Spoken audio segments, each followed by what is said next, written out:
మన పూర్వకాలం నుండి కొనసాగుతుంది. దొంగోడి చేతులు తాళం చెవులు ఇస్తే దొంగతనం జరగదని, అంటే అదే జరిగింది. అంటే అయితే దాదాపు 2002 నుండి మొదలు పెడితే 2008 వరకు ఈ దేశంలో సీరియస్ గా బాంబ్ బ్లాస్టులు జరిగినాయి.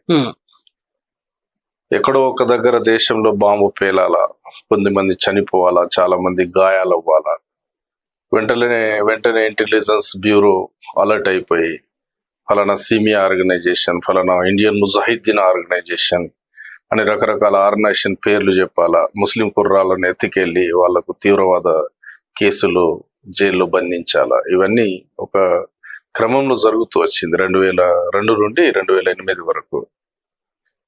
జరుగుతున్న క్రమంలో అసలు వీళ్ళ ప్రాజెక్టు, వీళ్ళ ఎజెండా ముస్లింలను తీవ్రవాదులుగా, దోషులుగా, ముస్లింల మీద ఒక దేశం నిర్మాణం చేయడానికి ఒక ఎజెండాలో భాగంగా జరిగింది. వీళ్ళు అనేది చెప్తాను నేను, అందుకే అన్నాను దొంగోడి చేతిలో తాళం చెవి ఇచ్చిన తర్వాత దొంగతనం జరగదు అని అన్న సామెత ఇక్కడ నిరూపణ అయింది భారతదేశంలో ఈ 10 సంవత్సరాల కాలంలో. ఎట్లా?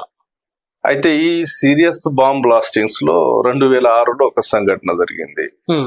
నాందేడ్లో ఆర్ఎస్ఎస్ కార్యాలయంలో బాంబులు తయారు చేస్తున్నప్పుడు అవి పేలి ఆర్ఎస్ఎస్ మరియు బజరంగ్ దళకు చెందినటువంటి కొంతమంది తీవ్రవాదులు బాంబులు తయారు చేస్తూ ఉండగా అవి పేలి ఇద్దరు చనిపోయారు, 4 గాయాలు. ఆర్ఎస్ఎస్ కార్యాలయంలో 2006లో కొంతవరకు మీడియా కవర్ చేసింది.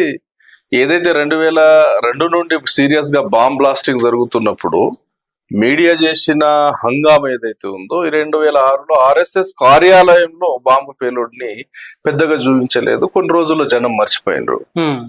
కానీ 29 సెప్టెంబర్ 2009 మాలేగావ్ లో బాంబు పేలుడు జరిగింది.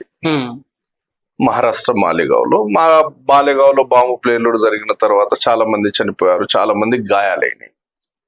అక్కడ కూడా సేమ్ ఇంటెలిజెన్స్ బ్యూరో ఐబీ ఏం చెప్పిందంటే ముస్లిం ఆర్గనైజేషన్స్, 3 ఆర్గనైజేషన్స్ పేరు చెప్పింది, కొంతమంది యువకులను అరెస్ట్ చేసి ఇంతవరకు జరుగుతూ వస్తుంది. జస్ట్ 29 సెప్టెంబర్ 2009 దానికంటే ఒక 2-3 నెలల ముందే ఏటీఎస్ బాధితులు హేమంత్ కర్కరే అని ఒక ఆఫీసర్ తీసుకున్నాడు. హేమంత్ కర్కరే ఎప్పుడైతే ఈ మాలేగావ్ పేలుళ్ల మీద తన శైలిలో ఆయన అక్కడ ఇన్వెస్టిగేషన్ ఆఫీసర్ గా అక్కడ వెళ్ళడం జరిగింది.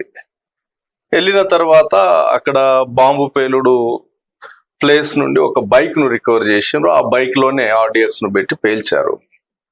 అసలు ఆ బైక్ ఎవరి పేరిట రిజిస్టర్ అయిందో ఉందని దానికి మొత్తం ఇన్వెస్టిగేషన్ చేయంగా అది ప్రజ్ఞా సింగ్ ఠాకూర్ పేరిట రిజిస్టర్ అయింది బైక్. ప్రజ్ఞా సింగ్ ఏబీపీలో పనిచేసింది, హిందూ వాహినిలో పనిచేసింది. అయితే ప్రజ్ఞా సింగ్ ఠాకూర్ పేరిట రిజిస్టర్ అయింది బైక్ కాబట్టి ప్రజ్ఞా సింగ్ ఠాకూర్ ను తీసుకొచ్చి విచారణ చేసిండ్రు. విచారణ చేసిన తర్వాత ప్రజ్ఞా సింగ్ ఠాకూర్ 2 పేర్లు చెప్పింది. ఆ 2 పేర్లు శ్యామ్లాల్ షాహు మరియు శివనారాయణ కాలసంగారా. ప్రజ్ఞా సింగ్ ఠాకూర్ 2 పేర్లు చెప్పింది, నాతో పాటు వీళ్ళు కూడా బాంబు పేలుళ్ళు ఉన్నారని, అది నేనే పేల్చిందని ఒప్పుకోవడంతో పాటు 2 పేర్లు చెప్పింది. ఈ 2ని తీసుకొచ్చిన తర్వాత 3 ఇన్వెస్టిగేషన్ చేస్తే మొత్తం 14 మంది బయటపడ్డారు. 14 మందిలో 11 మందిని అరెస్ట్ చేసిండ్రు. అరెస్ట్ చేసిన తర్వాత ఏం జరిగిందంటే ఈ 3ని ఇది చేసిన తర్వాత ఎవరెవరు బయటపడ్డారంటే కర్నల్ ప్రసాద్ పురోహిత్, ఈయన major army retired military officer, అతను కూడా ఈ బాంబు పేలుడులో భాగం ఉంది, అతను కూడా పాల్గొన్నాడు, అతన్ని అరెస్ట్ చేయడం జరిగింది. ఆ తర్వాత రమేష్ ఉపాధ్యాయ, ఆ తర్వాత జమ్ముకు చెందినటువంటి శారద పీఠము ఒక సన్యాసి దయానంద్ పాండే, సమీర్ కుల్కర్ని, వీళ్ళ పేర్లు బయటకు వచ్చినాయి. ఎందుకు మీరు అన్ని ఆ బాబాలు సన్యాసులు వీళ్ళకేం అవసరం ఉంటుంది? నేను అదే చెప్తాను, అది వాస్తవం చెప్తాను. ఈ బుక్ మొన్నటి వరకు అమెజాన్ లో అత్యంత సంచలనం సృష్టించిన బుక్. ఆ తర్వాత ఆర్ఎస్ఎస్ బీజేపీ గవర్నమెంట్ దీన్ని బ్యాన్ చేసింది. దీనికి రాసింది ఒక IGP, inspector general of police, ఒక IPS officer S M Mushrif, Hemant కర్కరేతో పనిచేసినటువంటి అధికారులు. ఈయన ముంబై కమిషనర్ గా కూడా పనిచేశాడు, పోలీస్ కమిషనర్ గా. అధికారు రాసింది పూర్తి ఆధారాలతో ఇన్వెస్టిగేషన్ రిపోర్టు, వాళ్ళ దగ్గర సేకరించినటువంటి ఆడియో వీడియో ఎవిడెన్స్ తో సహా ఈ బుక్ లో చర్చించడం జరిగింది కాబట్టి ఈ బుక్ ను రాంగ్ అని ఎవడు అనలేడు. ఎందుకు? దీనికి ఎవిడెన్స్ ఉంది కాబట్టి రాంగ్ అని ఎవరు అనలేడు. అయితే ఈ బుక్ ను ఆ తర్వాత బ్యాన్ చేసిండు, దేశవ్యాప్తంగా సంచలనం సృష్టించి దాని ఓపెన్ టైటిల్ పెట్టిండు, ఆర్ఎస్ఎస్ దేశ్ కా సబ్సే బడా ఆతంకవాది సంఘటన అని. ఆర్ఎస్ఎస్ అనేది దేశంలో ఫస్ట్ ప్రింట్ దీనిది 2017లో వచ్చింది. 2017లో ఫస్ట్ ప్రింట్ వచ్చింది. ప్రపంచవ్యాప్తంగా ఈ బుక్ చాలా మారుమోగింది. ఆ తర్వాత అమెజాన్ లాంటి కొన్ని సంస్థల్లో దొరకకపోయినా ఇక నాలాంటి వాళ్ళకు డైరెక్ట్ ఆఫీసర్ కాంటాక్ట్లు ఉండడం చేత నేను కూడా ఈ బుక్ సేకరించిన, దాన్ని సీరియస్ గా స్టడీ చేసిన. ఈ పేర్లు బయటపడ్డ తర్వాత వీళ్ళందరినీ ఇన్వెస్టిగేషన్ చేసినప్పుడు ఎవరి దగ్గర నుండి అంటే దయానంద్ పాండే దగ్గర నుండి 2 ల్యాప్టాప్లు జప్తు చేసిండ్రు. దానితో పాటు కర్నల్ ప్రసాద్ పురోహిత్, ఎవరైతే ఆర్మీ రిటైర్ మేజర్ అంటున్నామో, కర్నల్ ప్రసాద్ పురోహిత్ దగ్గర 1 ల్యాప్టాప్, దయానంద్ పాండే దగ్గర 2 ల్యాప్టాప్లు తీసుకొచ్చిన తర్వాత దాన్ని హేమంత్ కర్కరే చూసిన తర్వాత అసలు హేమంత్ కర్కరే షాక్ లోనైండు. ఎందుకు? అప్పటికే ఈ దేశంలో ఆర్ఎస్ఎస్ దేశభక్తి ముసుగులో ఈ దేశంలో ఏదో సేవా కార్యక్రమాలు చేస్తున్నట్టు, వీళ్ళకి ఏదో పెద్ద దేశభక్తి ఉన్నట్టు, ఈ దేశ సంస్కృతిని వీళ్ళే కాపాడుతున్నట్టు ప్రచారం చేస్తుంది, పెద్ద మొత్తంలో పనిచేస్తుంది. హేమంత్ కర్కరే జప్తు చేసినటువంటి 3 ల్యాప్టాప్లలో అది ఓపెన్ చేసిన తర్వాత హేమంత్ కర్కరే షాక్ లోనేండు. అసలు ఆయనకు అర్థం కాలేదు.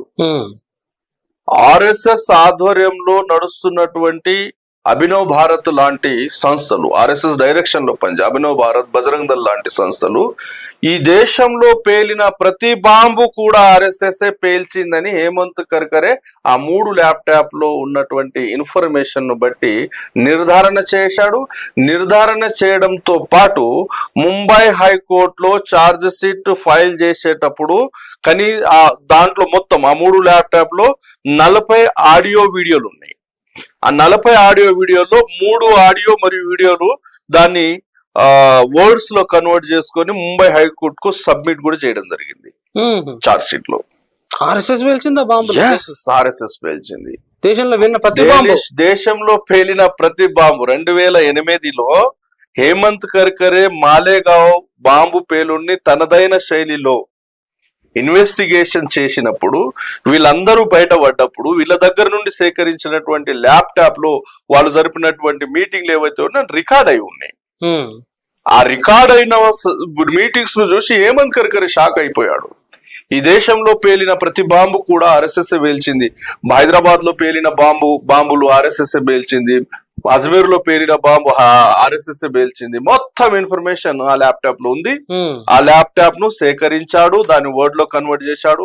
ఆ తర్వాత హేమంత్ కర్కరే తీవ్రవాదుల దాడులో హతమయ్యాడు. సరే, తీవ్రవాదుల దాడుల్లో హతమయ్యాడా, తీవ్రవాదుల దాడుల పేరిట ఆర్ఎస్ఎస్ హతం చేసిందా అనేది చూడాలా. దాని మీద కూడా ఈ ఆఫీసర్ హూ కిల్డ్ కర్కరే అనే పుస్తకాన్ని రచించడం జరిగింది. దాంట్లో క్లియర్ గా సమాచారం ఇచ్చాడు. ఖచ్చితంగా హేమంత్ కర్కరే తీవ్రవాదుల దాడుల్లో చనిపోలేదు, ఆర్ఎస్ఎస్ వాళ్ళే చంపారు. ఆయన క్లియర్ గా చెప్తున్నాడు. ఆయన అక్కడ వాడినటువంటి బుల్లెట్స్ కావచ్చు, ఫైర్ చేసినటువంటి డైరెక్షన్ కావచ్చు, తీవ్రవాదులు ఉన్నటువంటి డైరెక్షన్ కావచ్చు, అన్ని కోణాల్లో ఆ పుస్తక రచయిత మాజీ పోలీస్ అధికారి చాలా క్లియర్ గా చెప్తున్నాడు. హేమంత్ కర్కరే తీవ్రవాదుల దాడులు హతం కాలేదు, ఆర్ఎస్ఎస్ వాళ్ళే కాల్చి చంపారని కంక్లూషన్ కి వచ్చాడు హూ కిల్డ్ కర్కరేలో. హేమంత్ కర్కరే ఆయనేమో ముస్లిం కాదు, ఆయన ఏమైనా పాకిస్తానోడు కాదు, చైనోడు కాదు. ఆయన జెన్యూన్ ఒక భారత సంతతికి చెందిన వ్యక్తి. దట్ టు బి అతను ఒక బ్రాహ్మణ అధికారి. కులం ప్రస్తావన చేయకూడదు. మేమెప్పుడు యాక్టివిస్టులు మాట్లాడేటప్పుడు బ్రాహ్మణ అనే పేరు వాడతాం. మా పోరాటం బ్రాహ్మణవాదంతో, బ్రాహ్మణులతో కాదు. అందరు చెడ్డవాళ్ళు అన్నట్లేదు. వాదం చెడ్డది, వాదంతో పోరాటం చేస్తున్నాం. ఆ వాదం చెడ్డది ఏది, దాని ఎవిడెన్స్ ఏంటి, దాని మీదనే మాట్లాడుతున్నాం. అయితే హేమంత్ కర్కరే